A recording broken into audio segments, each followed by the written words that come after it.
For today's class, what we're gonna do is we're gonna be focusing on, we're gonna begin by finishing that part of the previous topics, which mainly had to do with the individual and citizen dimensions of how can we do something about this problem.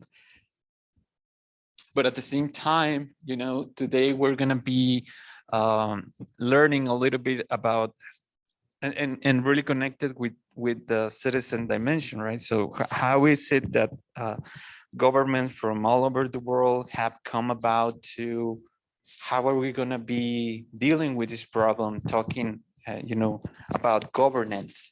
And we're going to see how this concept organizes, the way that countries and some important organizations such as the United Nations, try to do something like how have we come historically to do something about the environment.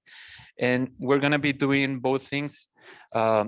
This topic is somewhat long, to be honest, but we're going to be covering in two sessions rather than one, as I had it planned on Canvas. So this is like the guiding questions that we should be thinking about, like how have individuals and cultures, that was the previous questions, how are they understood under climate change, and also how has the environmental governance come about? So, for that reason, we're going to be talking a little bit about the social context that was going on previously, previous to the UNEP. We're going to see what's that. Then we're going to talk about the Montreal Protocol. We're going to talk about the IPCC. And then we're going to talk about the COP, which maybe you already know a little bit about it since we had one not so long ago.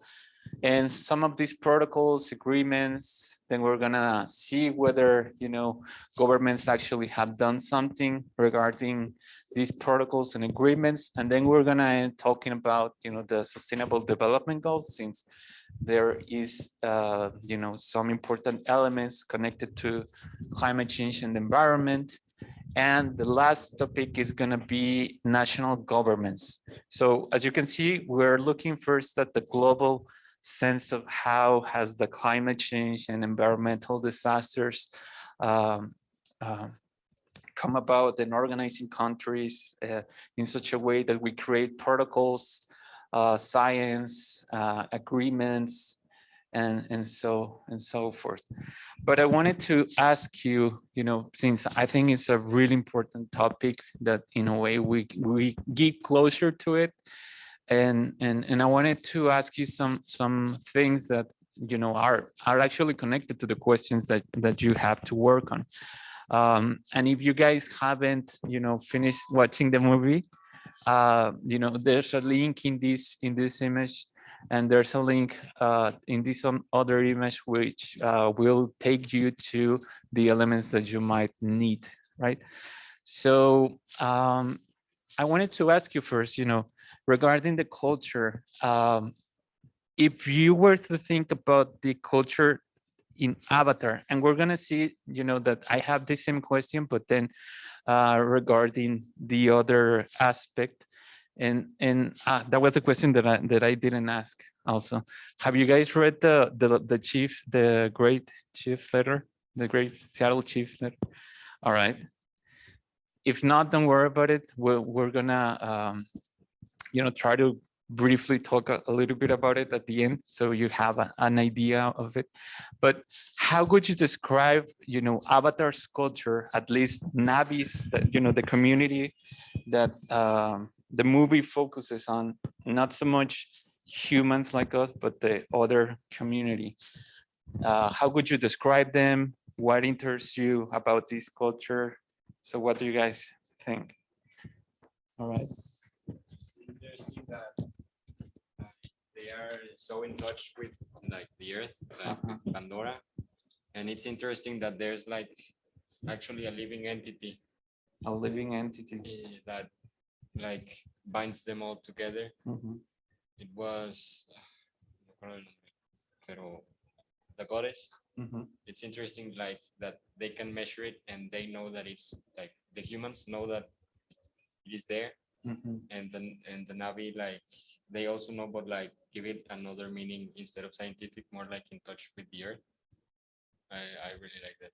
Yeah, that's really interesting. Thanks for your comment, Anthony. Who else wants to talk a little bit about it? Alejandro. Also, those of you who are online, feel welcome to open up your mic.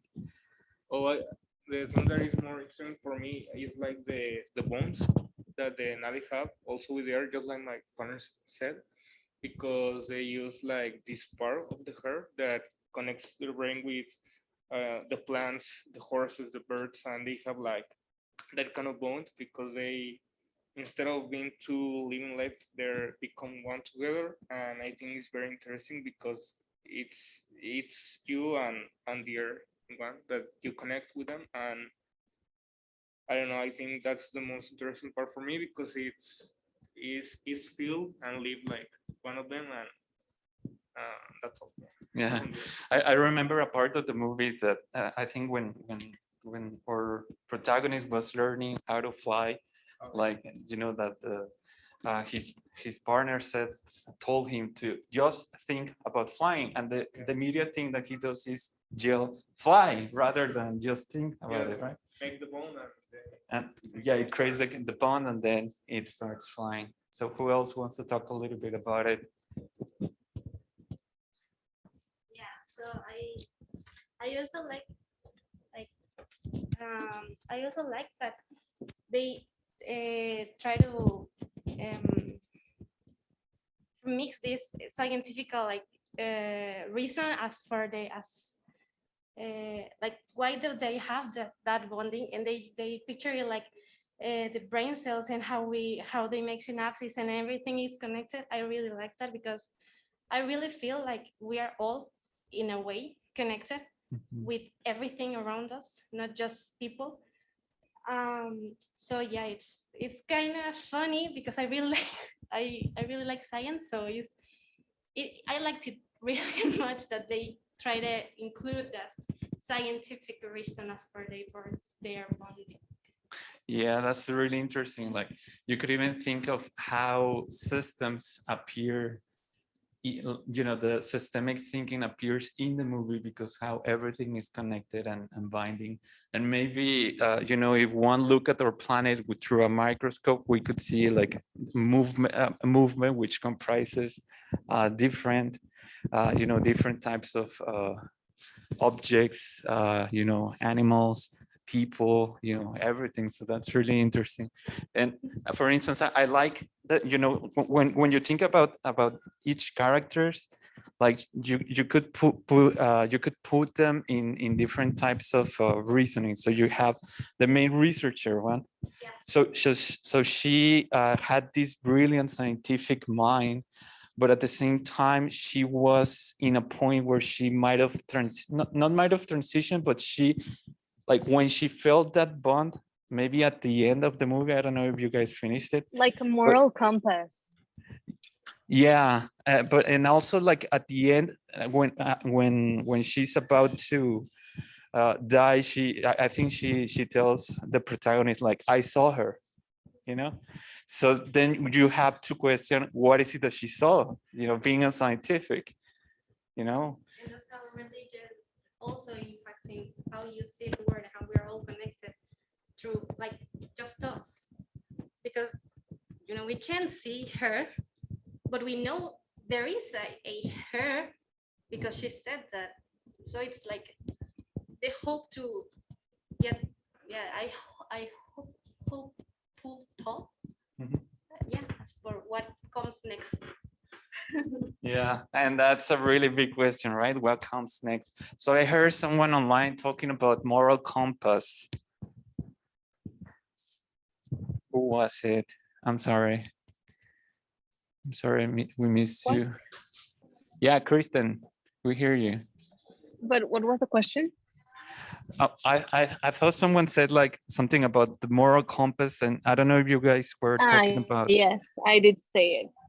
Well, I just simply think it's like like the whole community was like balance and respect, and well, she noticed it. Like she was a scientist, but she was also a teacher, so she got to interact and see that they're not just another species. Like they have souls and hearts and beliefs and stuff like Mhm. that.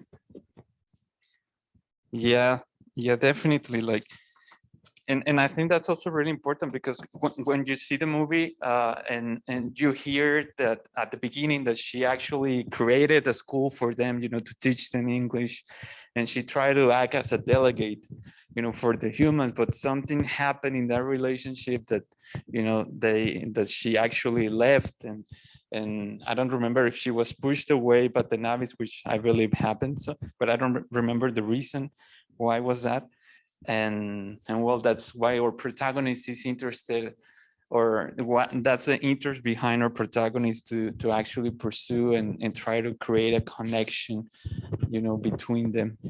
So who else wants to talk a little bit about it? Does anybody have any other comment? All right, so what about the letter? Who read it, and who has like something of interest? Like, how did you guys feel to see this historical document talking about a specific indigenous community in the United States and defending nature? Any words on it? Do you guys remember something about it? For me, that was the highlight for me. I really, really liked it because it put me to think, how even in that time, they had they knew what was coming, and they knew how selfish human is, and how we because of politics and governments and power and everything, we just forget about where we live and how we're not, earth is not for us. We're here as an invasor, Trespasser. trespasser. Yes, thank you.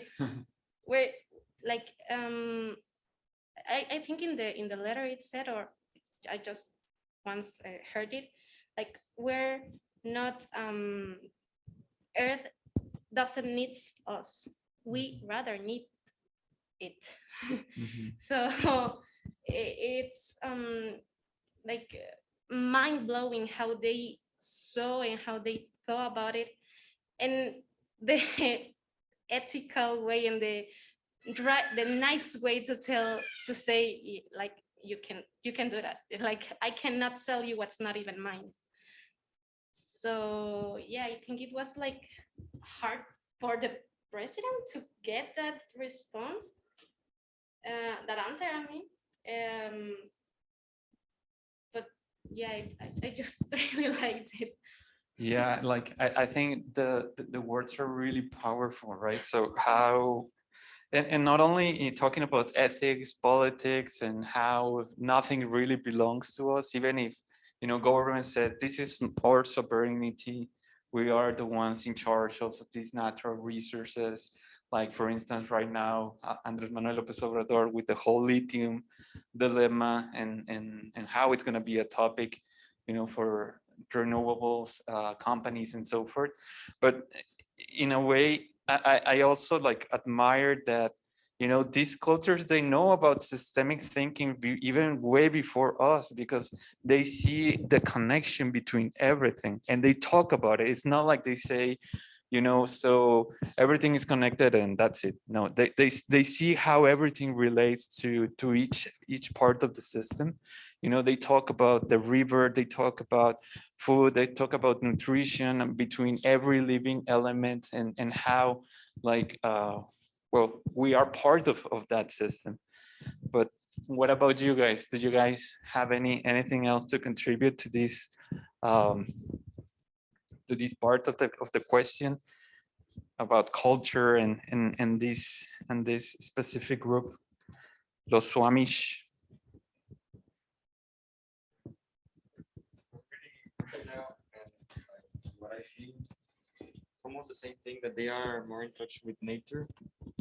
And like they say, the white man is like it's just a piece of land, but for them it's something else. It's like where they grew up, where they feed, and they treat it like, or in a spiritual way, in a sense.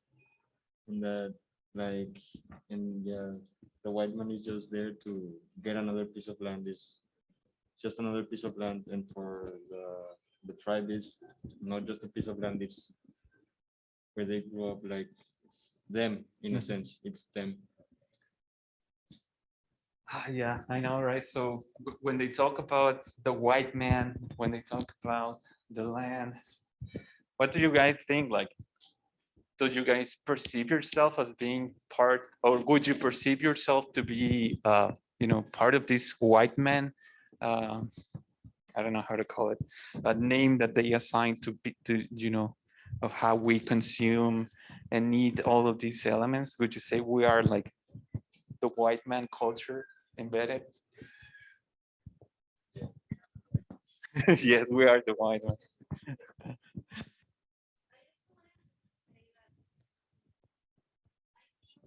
Knowledge also affects, like in the movie too, they said like we try to give them like a money, we try to give them knowledge, to give them I don't know, clothes and stuff, but they didn't want it.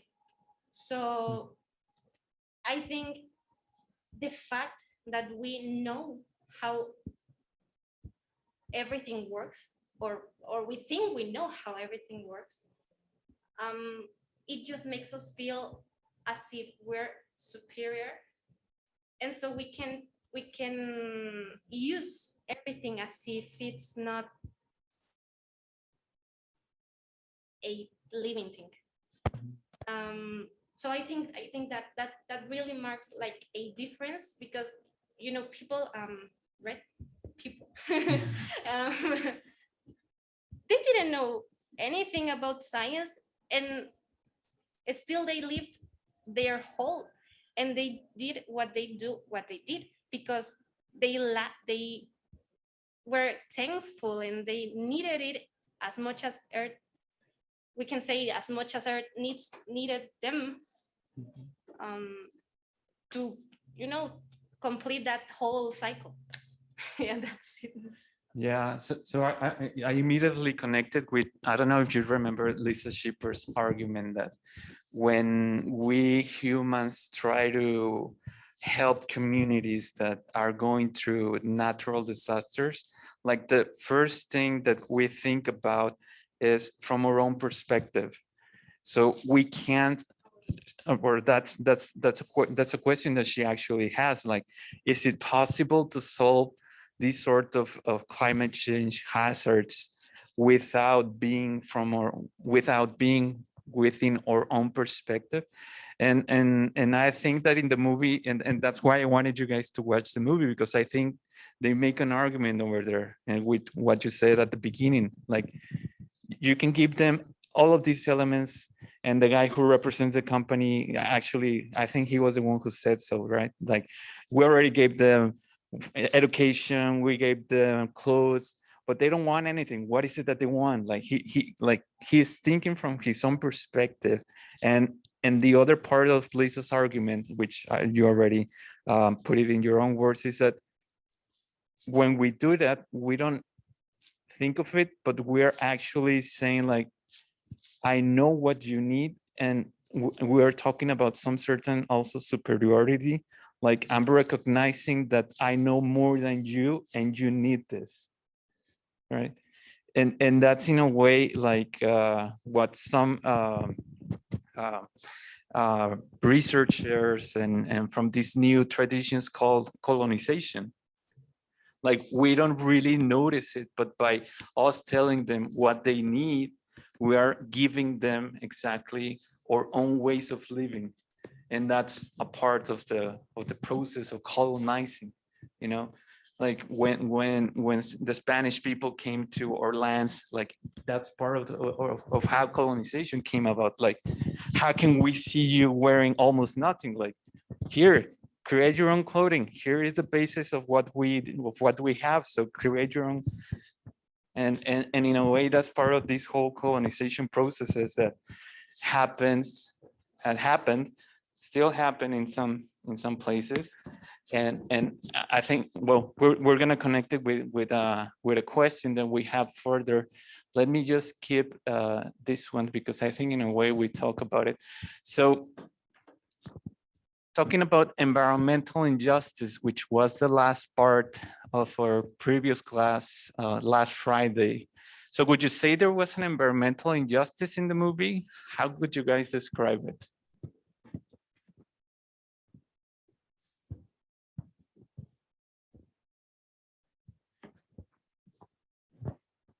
Like, and it's important that you guys remember that, you know, we're talking about how it is more likely that some communities live environmental injustice rather than some others. Like, for instance, indigenous communities, Black communities, Asian communities, Latinos communities. So would you say there was an environmental injustice in the movie? Yes or no? Well, I would say that yes, because but from part of the humans yes, of course, because the Navi want the forest and the tree because of the energy that gives to the life, and then they give it back. Sorry, but the humans only want it because of the rocks that give for millions or something like that. So it's, I don't know. I think it's injustice that you came to other planets where there are people living and you take their resources for money. I think it's more likely that it's injustice. Does that remind you of the United States by any chance? Yeah, like, okay, that's an important argument. How about the rest? Do you guys agree with what Alejandro just told us? Yeah, pretty much. Pretty much, says Andan. Yeah, I think that maybe we can make like as an example is if that planet was like perhaps some place here in Earth, like they already destroyed Earth in the movie, so they were going to other planets in order to obtain more resources that they already finished. Mhm. So it's like well, you have it, I can give you anything something that I think you might want. Why won't you give it to me? And it's just this thought of, again, a superiority that we all humans have, like we're selfish. Yeah, that's it. Thank you so much for your participation. You know, when you were talking about this idea, and I actually didn't thought of it before, but so it could seem that maybe this wasn't the first time that humans in the movie went on from planet to planet looking for specific natural resources. And even if it was the first one, like there's a political element that we are not even talking about. So we humans have this specific rule about, you know, sovereignty, la soberanía that each country has within their own geographical limits. So it would seem then that for us humans, the rest of the cosmos has no right for itself. It's like an open map for us. That's what, you know, it would seem that comes from this movie. And I found that interesting because why is it that those laws only seem to apply within our planet and not outside our planet? And then now if you think about, for instance, Elon Musk and every other guy, for Jeff Bezos, who is, you know, also on the space, how can we call it, competition of who, you know, creates this way for us humans to navigate in other planets. that might be, you know, the white man in us trying to look into other planet at the same time and try to see some other natural resources at play and interest at play, right? So it's, you know, it's interesting that the way look upon it, because if we in our own planet don't even know how to rationalize the natural impact that we might have from extracting that much lithium that we will be needing for renewable energies, how are we even to think of those things in some other planet that we don't know about their biophysical conditions, right? So, you know, just throwing some questions for these guys and hope that that in a particular moment they also think of it. And what about the, you know, the letter? Do you think that the same happens or could happen after the what the, you know, the event of the letter? Would you say that there could have been an environmental injustice afterwards?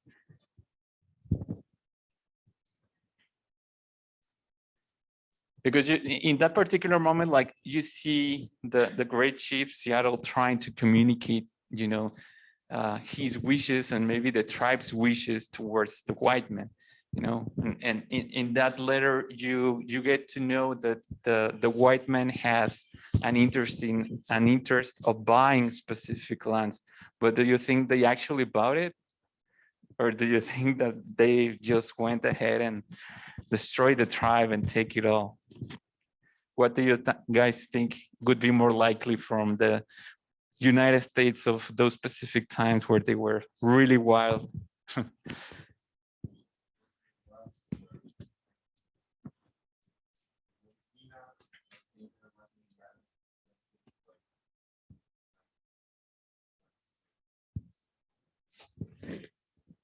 Like,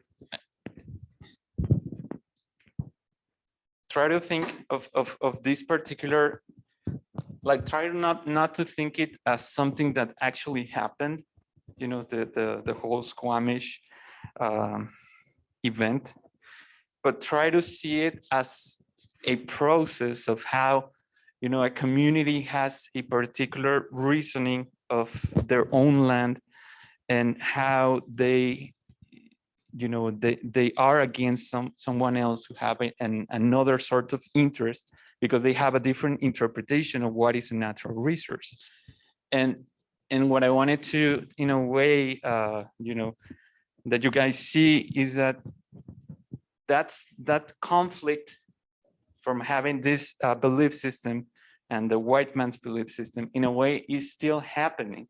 And I wanted to read you some parts that I found from this book, which is called Repensar las Desigualdades. And let me just read you a couple of sentences. And it says, cuando Avatar, la película de 2009 de John Cameron, se estrenó en Bolivia, el entonces presidente Evo Morales de inmediato la declaró como uno de sus films favoritos. Si bien está ambientada en un planeta lejano, los Na'vi, aún con su color de piel azul, orejas puntiagudas y largas colas, podrían ser identificados de inmediato como indígenas por el público global. Tenían una visión holística de la naturaleza y la cultura. Utilizaban arcos y flechas. Llevaban una vida sencilla pero feliz y se oponían a una despiadada corporación que intentaba saquear sus recursos naturales. Es difícil no simpatizar con los Na'vi en esta historia como, de hecho, es difícil no simpatizar con muchos de los grupos alrededor del mundo que son despojados de sus tierras porque se interponen en el camino del desarrollo, entre comillas. Aunque la cuestión de quién es indígena es un tema espinoso, si uno transportara a los Na'vi al Amazonas, pocos dudarían de que el pueblo que ataca a los tractores con arcos y flechas para salvar sus tierras no es indígena. Asimismo, es fácil ver por qué un presidente indígena abogaba en ese momento por una película que empodera a los pueblos indígenas frente a las grandes corporaciones extranjeras. And I found that really interesting because when I was watching the movie and reading this book, like I guess that was the point that I wanted you guys to actually think about. But now let's add this other paragraph at the discussion, and it says, a finales de 2011, sin embargo, Evo Morales aparece representado como un poder hostil en un conflicto con los pueblos indígenas en las tierras bajas de Bolivia. Como sugiere una caricatura de la prensa, a los Navi se los identifica con los residentes del Tipnis, el territorio indígena y Parque Nacional Isiboro Secure. El gobierno de Morales propuso abrir una carretera a través de la reserva Tipnis y, lo que es más sorprendente todavía, fue imaginado por muchos de los manifestantes del otro lado de la brecha de Avatar. Una imagen de Anna Line realizada en una marcha en Tipnis muestra a Evo en un tractor arrasando la selva, aplastando los árboles y a punto de enfrentarse a un Navi armado solo con un arco y una flecha. Justo detrás de la cabina del tractor hay una bandera, una huipala multicolor, el símbolo del movimiento indígena en Bolivia. ¿Cómo es que se caracterizó al primer presidente indígena del mundo del lado equivocado de una lucha evidentemente indígena, sin duda digna de una película de Hollywood? ¿Cómo fue que en el transcurso de unos pocos meses su representación pasó de un Navi a su lado a estar del lado de las corporaciones multinacionales y sus topadoras? ¿Qué dice esto, por otra parte, de los discursos sobre la indigeneidad en Bolivia, en que la posición simbólica puede transformarse por completo? So it's really interesting, like to see how this governor Evo Morales, who, you know, seemed to be like the chief Seattle at the beginning of all his, you know, movement and trying to be like the main leader, the chief, the one in charge, and then later on defending, you know, some elements that seem to be more of a white man, like we need roads, so let's just go ahead and destroy these communities, you know, natural resources because we need this, right?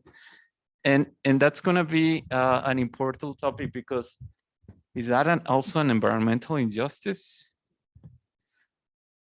Like just going ahead and stripping these specific communities and natural resources because we need the road, the land for communication system. And I think like the immediate element that comes into our mind if we are within the white man ideologies, well, we need roads, right? And try to also think like, for instance, right now, AMLO, who is with his Tren Maya and everything, like how he actually, and the whole, you know, everyone who is working on the plan, like they are going into cenotes specifically and making the road, destroying this natural land that, you know, it's there, and maybe not taking notice in how does it contribute to the whole biodiversity that lives in it. And well, some elements that I was just trying to point out. Regarding what you said about environmental injustice, I think they had no option. And like he said it in the letter, he said like, I'm gonna think about it because I know you will do whatever you want in the at the end. So I just can't say no because I know you're gonna come and that's where I'm gonna, also that's what's gonna happen. So I think like we and regarding the other thing, as do we really need roads? Like I think it's what the woman Lisa said, Lisa, in the video. Like we can choose a side.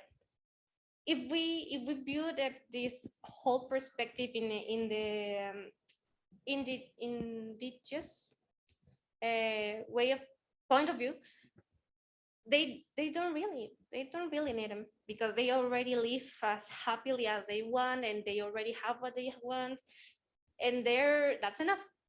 But if we see it as but I can have more, I don't want to be ¿cómo se dice? Conformista.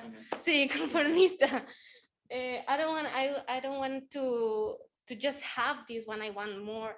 And that's also like in a white man point of view, also a good argument. Like we want to evolve, like to develop as a city, but it's hard to choose a side, both ethically and like physically. You can choose. There's jet, not point, not middle point. Yeah, and for instance, when trying to bring it up with the reality. So one of the arguments for the Tren Maya is that it's gonna help the economy of communities who maybe before didn't have access for them to first, transportation, because they don't have that much, for instance, hospitals and those sorts of infrastructures. But trying to have this mentality where we are analyzing all of these elements, the first thing that we should ask is, do they really need hospitals? Like maybe by us thinking they need hospitals, we are actually, faltando el respeto of their own point of view. Maybe they don't, and I'm not here to represent them, but maybe we should be questioning whether that's something that they need. But the other element, which I think is in a way even could be even stronger, is that AMLO says we're going to help their economies grow, and that idea of growth is also ours, because maybe they don't want more. Maybe they're actually avoiding the idea of having more. And this reminded me of how all the way from the ancient Greece, Plato was a philosopher who stated, be careful with los comerciantes del pueblo, because there is corruption in them. And they actually pointed out this idea of growth, like how can it corrupt us? And I also found that connection, and I thought that was interesting and relevant to the discussion. And again, it's not that we are defending what point of view over the other. We're just trying to make observations, which in philosophy could be named phenomenological, like try to stay away from our own point of view and try to see everything from like more critically, because we know that we can't actually see everything as correct as we would like to. All right, so it's 1:54, so let's go ahead and let's have some final remarks. So I wanted to first of all tell you a little bit about the story of this letter.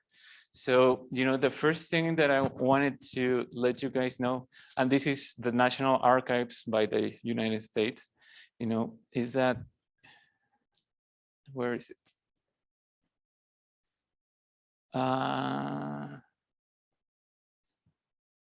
Well, the first thing that they argue,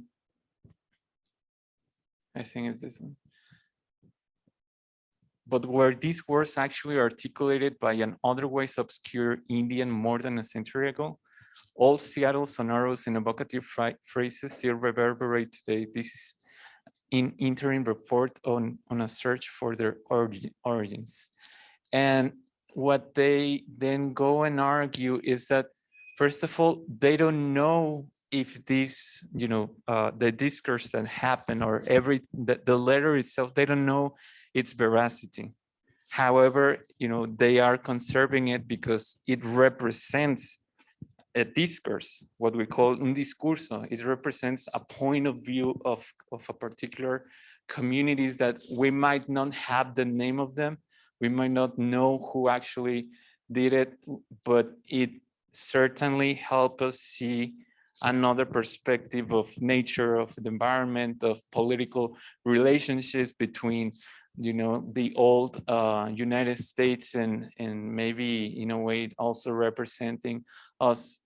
And I thought that was really interesting. And also that there is a song, I don't know if you guys are as old as me, or do you guys know Soundgarden? But they have a song that is called Into the Void. And what they did is something rather curious, because I think Into the Void is a song by Black Sabbath. But what they did is they have the music from Black Sabbath, and then they use the lyrics from as lyrics, they use the letter from the Great Chief Seattle. So if you guys like Soundgarden or rock, this is a song that I recommend you, because it's a sort of legacy, I think, from the rock community. But what do you guys think now that we are sort of ending this discussion?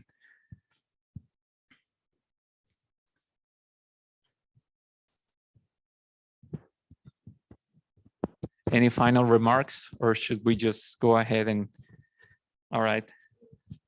If you just ignore the apprentice-based differences and the context, both the film Avatar and in this case the Swamish tribe and their conflict with the U.S. government during that time when the letter was Sentinel, I think it's the same case. Other than the difference in time, I would say it's almost the same. Since, well, in the movie, the Omatecaya clan are, of course, fighting for their land, for their, actually not their land, but their connection to their world, to their planet, to this Awa, was the way they represented this natural living force. While the Swamish tribe are, of course, fighting for their lands.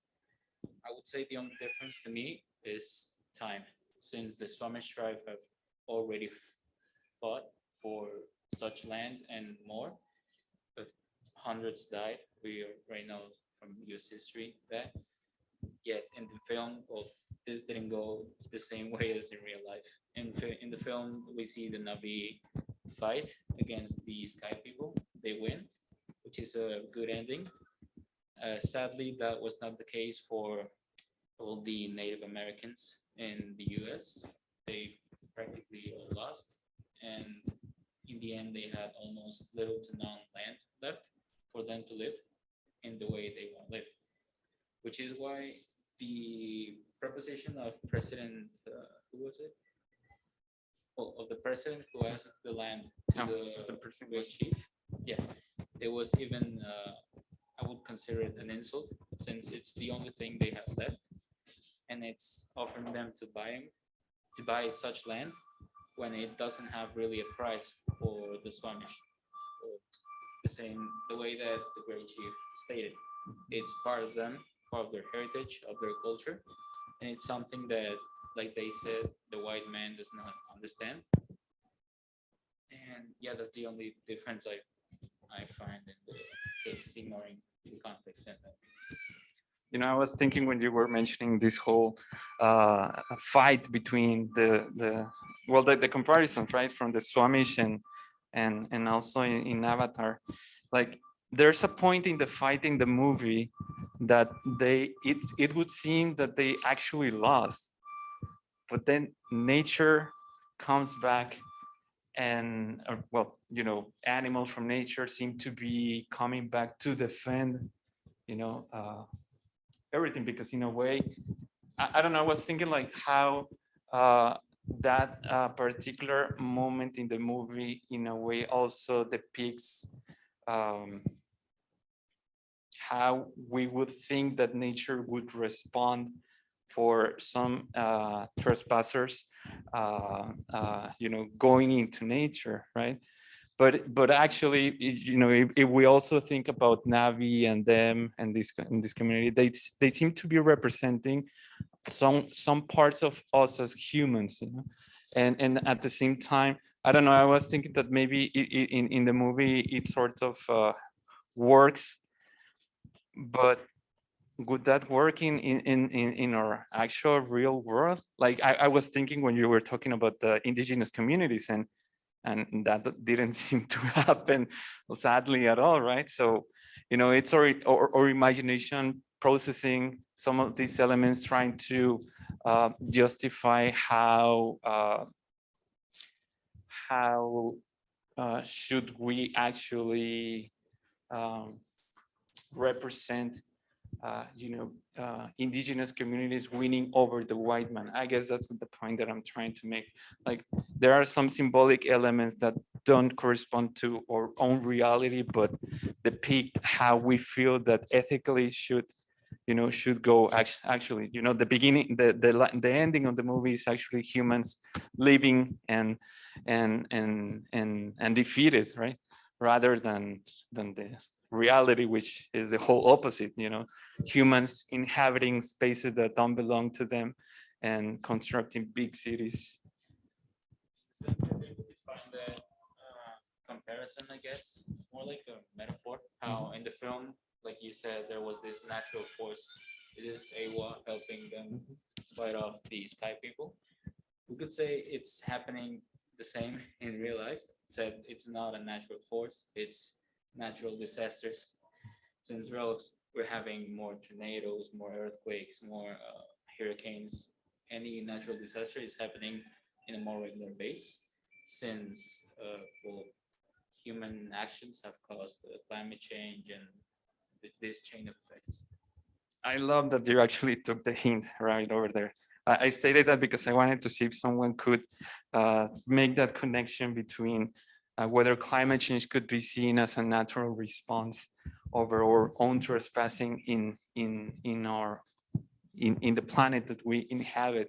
And that's, I don't know if you guys remember, for instance, the myths that we're looking into, but Lisa Schipper's research that, some communities in, I think it was Indonesia, like they have these myths to understand, that help them, serves them, we think, to understand how floods happen. So, this idea of having metaphors working as a way to represent nature could also be happening with the movie Avatar, and with us trying to understand what is climate change. Is it a natural response to our own actions, or what is it exactly? So that was a great statement. I had some other idea, but I think I missed it already. But I don't know. I hope you guys, some of you that haven't finished watching the movie, I hope that it stands out for you. Like, I hope you create some interesting connections, and remember that you have until Sunday to upload your activity. So it's gonna stay open. When you upload it, it's gonna say that you had a late submission. That's fine, don't worry about it. But you can still work on it. All right, so it's 2 p.m. and I wanted to give us guys a little break, a 10-minute break, and then we're gonna continue with the new topic. So if you guys wanna stretch a little bit, I don't know, go to the restroom, have a snack, go ahead, and we'll be back in 10. Let's say 2:15, okay? Let's keep on with our topic at hand. And I'll try to see if maybe we can end our class somewhat earlier than usual. We'll see how it goes. But I wanted to give you like a small some small highlights that are going to help us understand like how have governments come together and try to have political action. Let's say in that sense. So the first thing that we have to think about is, well, where does this ecological sort of consciousness, awareness comes into place? So a lot of people immediately associate like climate change, environmentalism to hippies, and we think of the 60s and how these particular communities, they have a strong bond with nature. If we using the terms that we used previously, like maybe they represent white man ideology, but in a way trying to go back into that connection with nature. I say white man ideology in the sense that they inhabit cities, right? But we also could need to add some other thinkers that I think are marginalized for specific reasons, but they talk about, you know, all of this criticism of the normal, of how everything is as it's supposed to be, and some of them are Nietzsche, Marx, Foucault, Deleuze, and some other philosophers. Now, you know, most of the proposals that they have argued have been questioned, specifically if you talk about, let's say, Marx, for instance, being a communist and so on. But there is an argument that that stands out personally, and he was one of the first philosophers that was talking about how economic growth would eventually you know, come at this cross point with our own natural resources limit.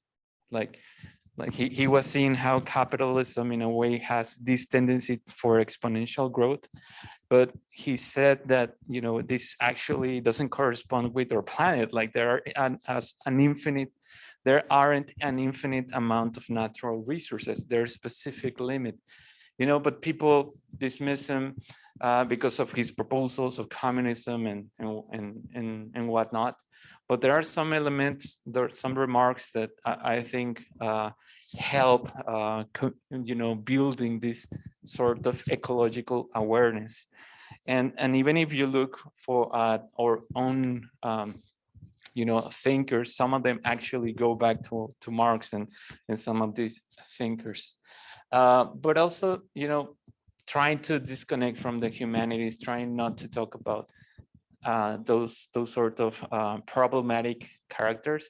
There are also some other books, some other, let's say, discourses that went on and started researching from another point of view these ideas of environmental disasters. And the first book is Silent Spring by Rachel Carson. So I have this small video, but we're gonna skip it and we're gonna look at the next one, which is about the limits to growth by El Club de Roma. And this first video about Silent Spring has to do with, you know, the first research about trying to make the connection with pesticides and the natural impact that it would have on our planet, right? And they, you know, Rachel Carson started making these claims about natural disasters happening because of pesticides and whatnot. But the limits to growth has more to do with the economical problem, the limits of our own planet, and I think it's rather interesting. Ecological disasters, climate change, hunger, overpopulation, shortage of resources. Can planet Earth still be saved, or is it too late? Scientist Dennis L. Meadows already asked this question 40 years ago. I came back to MIT, walked into the office on Monday, and it was announced that a group I never heard about before, the Club of Rome, would be coming to MIT to learn about our computer modeling methods, because they were interested in doing some kind of global study. What is the Club of Rome? The Club of Rome members are politicians, scientists, economists, financial experts, and writers from around the world. Their common aim: concern and responsibility for humanity's future. The Club of Rome is trying to find out how our life on Earth will develop and how to ensure a future worth living in. In 1972, Dennis Meadows was the first to be assigned with such future studies, financed by Volkswagen Foundation. Then I put together a team of 16 people, and we worked for almost 2 years and produced the work. Limits to growth was not the goal of the project. The goal was a very big scientific report. And Limits was written as a afterthought. What is Limits to Growth? Limits to Growth is the summary of a complex study on the key question: what will our future look like if the world population keeps growing and industrialization, pollution, food production and exploitation of natural resources continue unabated? A completely novel question in 1972. Following economic growth and increasing prosperity in the 50s and 60s, the upward trend seemed unlimited. Meadows' team simulated the seemingly limitless growth in a complicated computer model, with revolutionary results. What we said is that exponential growth will take us to the limits very soon.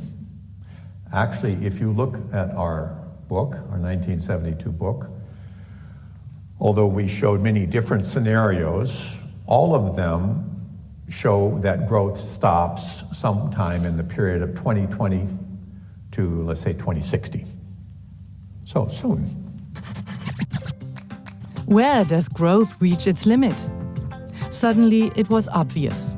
The planet's wealth is limited. The unabated use of oil and natural resources, clearing of forests and overfishing will result in the extinction of species and the disappearance of landscapes. Our planet can only take so much harmful emissions like CO2 without any long-term damage.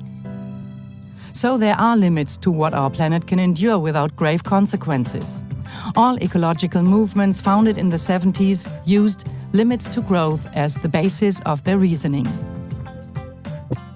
All right, so I think that covers, the most important elements, or at least some of them.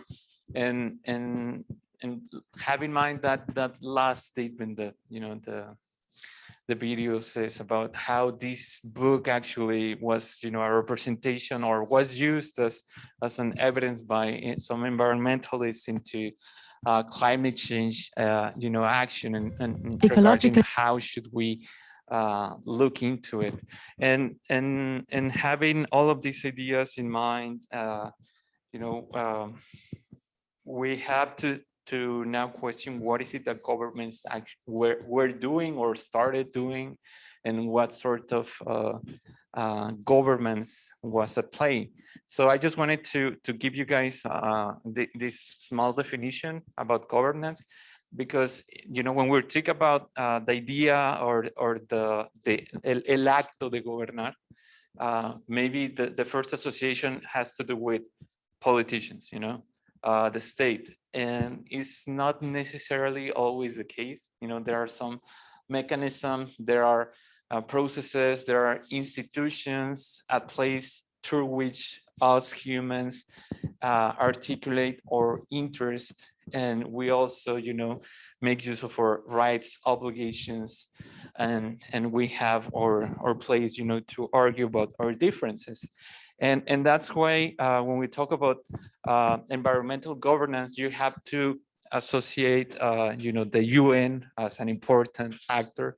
You also need to think about environmental activists. You need to think about governments and delegates, and we're gonna see what parts of the UN are really important, and how some governments have been part of these let's say mechanisms, processes.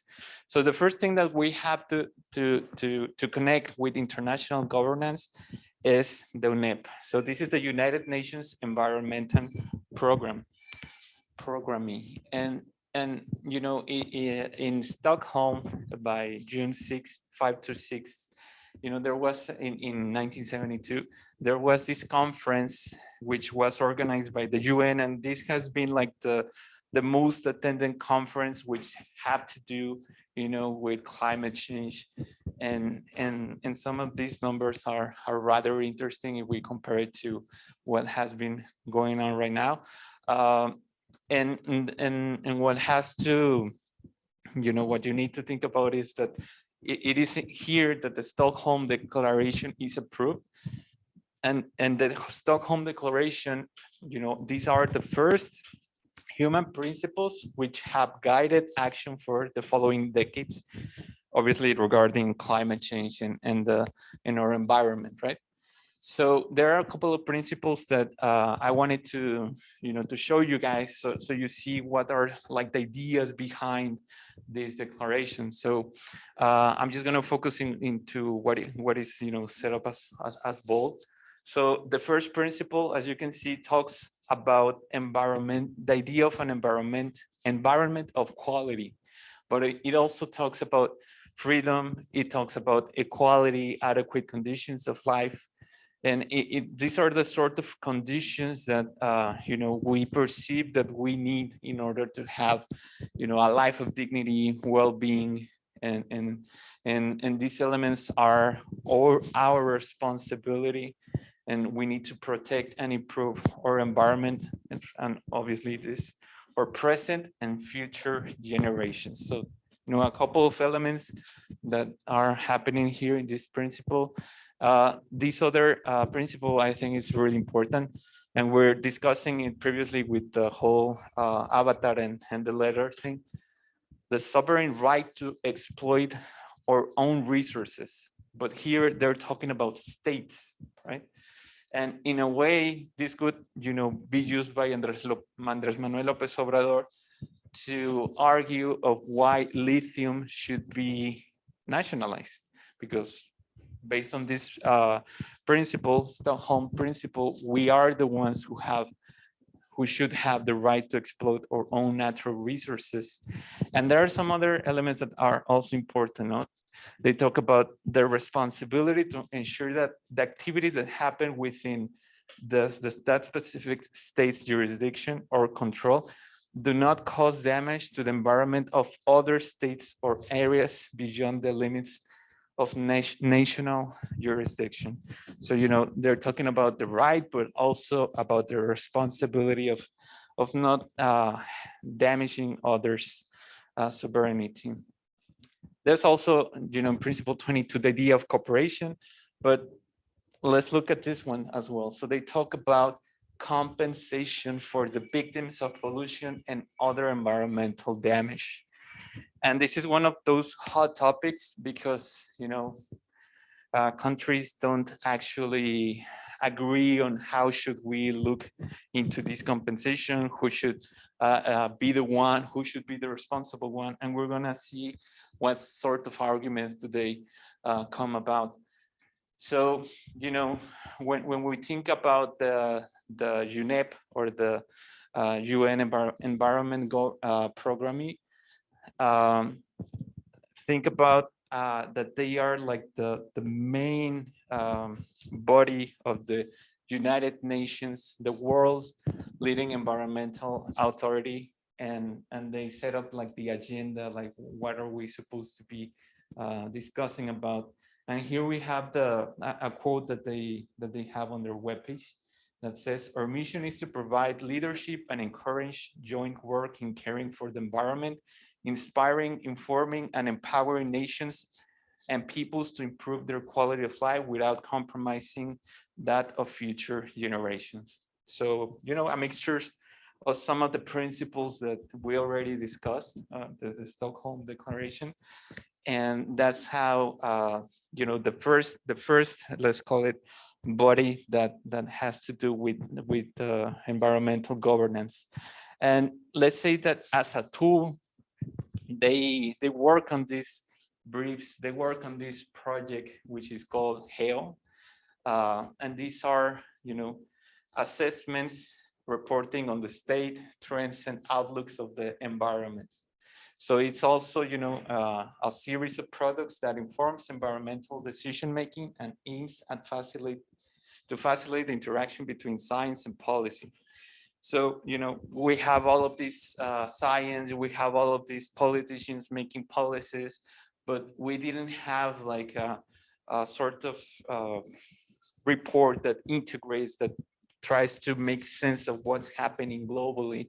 And that's why it's really important that you notice that's the importance of these global environmental outlook reports that they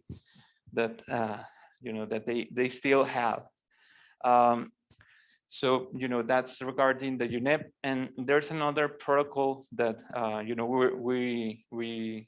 you might have seen it before, but let me ask you this. Do you guys know by any chance one of these two fellows over here? No clue. What about you guys who are online? Do you guys know who these two fellows are, or at least one of them? Let's see the chat. Nope. Well, that's so sad. Nah, don't worry about it.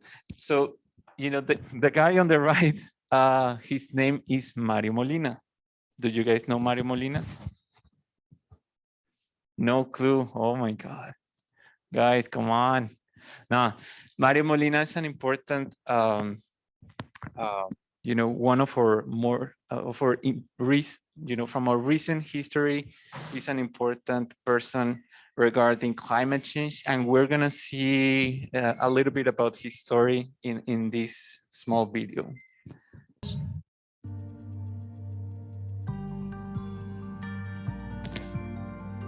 All right, so that's some of the context regarding Mario Molina, but more specifically, about our ozone layer, and I wanted you guys to see this small video from Cosmos, because it depicts the problem that that they were researching about.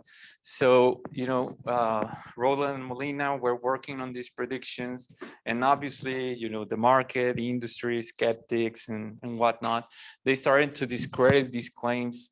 But then almost a decade later, the first satellite observations proved the fact that Molina and Roland were since 74, discussing. And it was thanks to these two scientists and the whole, a lot of people coming together, activists and politicians, that in '85 the Vienna Convention for the protection of the ozone layer was signed, and you guys need to think about the Montreal Protocol as a great example of why is it possible to actually do something about environmental disasters. So they had this specific ozone layer problem. Scientists came together, at least on this case was Roland Molina and some others. The community came together. They started pressuring governments, businesses and whatnot. And they ended up having companies eliminating the use of CFCs, and not only that, but countries came together and they signed the Montreal Protocol, which is the first binding protocol. And that's another important element. So as you can see, it's an example that it is possible to have that through these pressures, the countries do something, but at the same time that we have these legally binding protocols, which basically, talk about how countries are legally responsible for their own actions. So, there were legal consequences about this particular problem and how some companies acted. And just to finish our class, this is another important report that came somewhat close to this Montreal Protocol. And it was until '87 that we start seeing for the first time the use of this term sustainable development. And the definition that they were claiming is that this development aims to meet the needs of present generations while respecting the resource needs of future generations. So in a way, they're also combining the language that the Stockholm Declaration was talking about in the beginning. But these are some of the facts that have to do with our climate change governance. And we're going to see next Tuesday a little bit more. We're going to see how some of these elements, starting developing, and how this whole problem has become even more complex by having more actors. But that's going to be a topic for next week. So I know 9 minutes aren't as much as one would like, but I hope you enjoyed these 9 minutes of your day. So that's it for today. Remember that if you haven't finished the activity, you can still upload it this Sunday, and that's it for today's class. So take care, and we'll see each other next Tuesday, everyone. Thank you, teacher. Later, take care. See you.